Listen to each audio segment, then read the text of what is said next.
guys, it's Cindy Leach, your polymer clay tutor, and today I'm going to show you how to reduce polymer clay canes.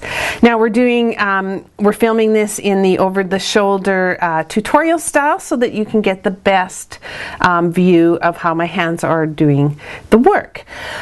If you're not familiar with polymer clay canes, what they are is a way of building polymer clay up into a pitcher where it's a 3D picture. It's a whole log of clay where the color goes all the way through, and when you reduce the cane, which I'll show you how to do today, you can reduce it down to a variety of sizes and the picture stays the same. Like this design is the same all the way through. Then you can just take a slice off of it and use it to make beads, and often they're called millefiori beads when they've got the little tiny flowers on them, and I've got them in a variety of different sizes on this necklace here.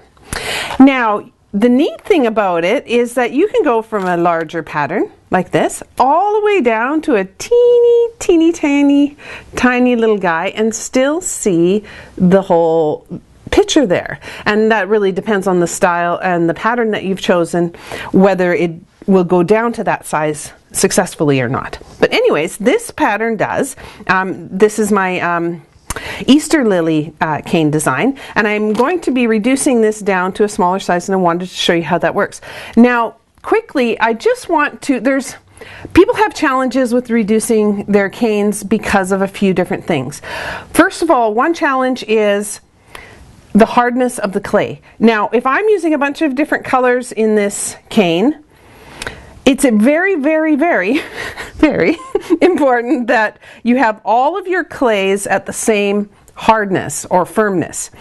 So for example, if I was to use a white clay here that was really soft and squishy, and the black clay was really firm, when I go to reduce it, the white clay is happy to move around and stretch, but the black clay, if it was too firm, wouldn't, and it would kind of be stiff and wouldn't relax and stretch, and you would get all sorts of distortion.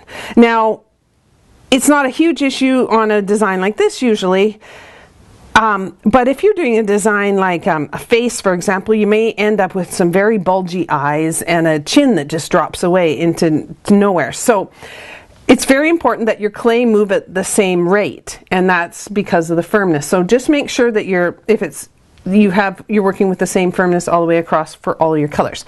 Another issue that comes up is temperature. Now if your clay is really warm, if some of your clay is really warm, like say the outside is really warm because you've just added that clay, but the inside, maybe earlier in the day you made the center part of the cane, went for lunch and came back and put the outside on, the inside would be all firm and cool, the outside would be all warm.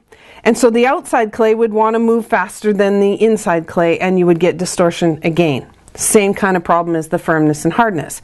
The way to solve that problem is to either, if you've made the cane all at one time and you know pretty much that the inside is just as soft as the outside, then go ahead and reduce it.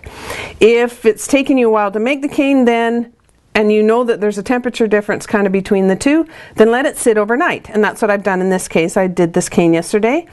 So now it's all pretty much the same temperature all the way through, and it should move relatively evenly. The last thing that causes problems is size. Now you may have seen some people make these enormous dinner plate size canes. The issue with that, I mean, it's wonderful if you're a professional bead maker and you need miles and miles of cane. As you can see, it will go down to lots of sizes.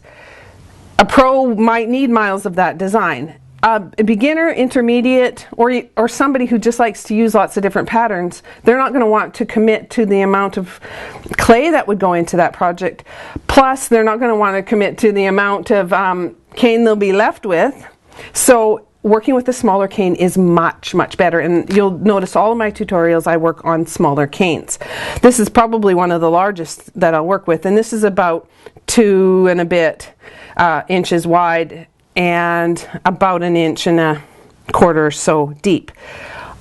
You can't go too much smaller than that though. Don't go super thin. If you imagine here's a slice from, a very thick slice, but a slice from my peacock cane. If I try to reduce this, I'm going to run into a lot of issues where the edges are folding up and stuff. So too thin and too small is going to run into problems as well. So this is a very nice size. You want to think cylinder rather than pancake, if that helps.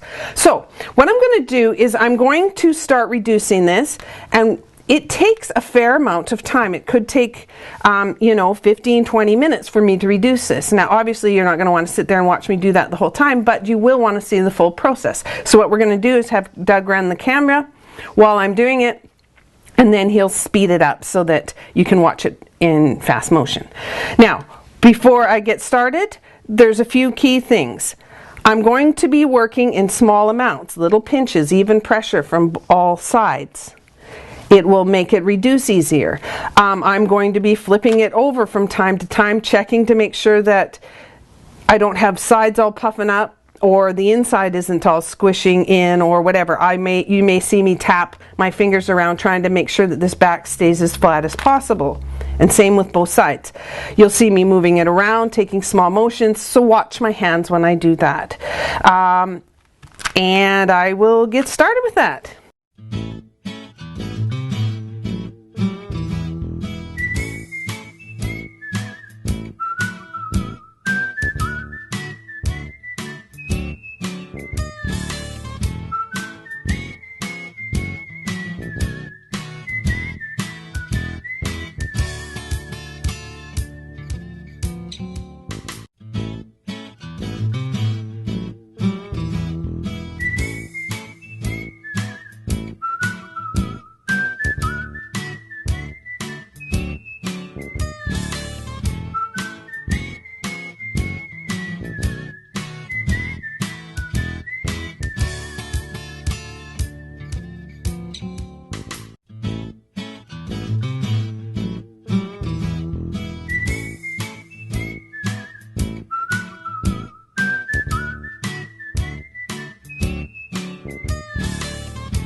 Okay, so I stopped here to show you that once you've got it down to a pretty good size, I like to save a chunk of it and use it at the different sizes.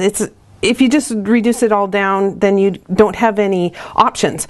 So what I've done is I've stopped now. I'm going to take a cut into it and cut it maybe about in half, or take a third of it or something anyways. Now the end itself, it's always difficult to get the very end of it super tight. You get kind of some like a bell shape here with it kind of sinking in, but not bad. And as you can see, I've just cut it open, and this is what I've got so far. This is it at its larger size. Then what I'm going to do is continue reducing this half here. So I'll just save this big one and keep going until I can get it smaller, and then cut off some more pieces.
Okay, so as you can see, I can get miles and miles and miles of these really cute little Easter lily canes in lots of different sizes just from that one starting cane that I made. And you can come down here, I'll show you how tiny I got it down to. And see, the pattern's still pretty good. I can get it, probably pull quite a bit more off of this clump here, and then of course I would always use the scrap for the center of the beads and that kind of thing. So I hope that that was helpful for you, that you learned some new tips and tricks, and that you'll have more success next time you reduce your polymer clay canes. So I will see you next time, and bye for now.